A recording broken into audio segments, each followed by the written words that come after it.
Hey, hi there. So when ESI Act is applicable on someone, there are four categories you have to see before when you go into registration.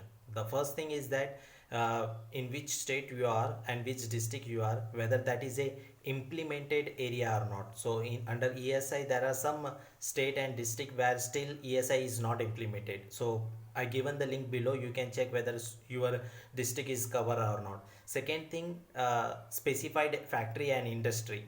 Specified factory and establishment which are not covered. For example, coal industry is not covered under ESI. Schools are not covered. So you have to check out whether your industry and establishment is covered or not. Third thing, the number of strength. If you are less than 10 employees, then ESI is not eligible for you. But if you are more than 10, then it is eligible. In some state there are 20 members of strength also. So check out whether it is 10 or 20 in your state. The fourth thing, that the gross salary, if your gross salary is more than 21k, you are not eligible under ESI Act. But if your salary is less than 25k, then you have to register.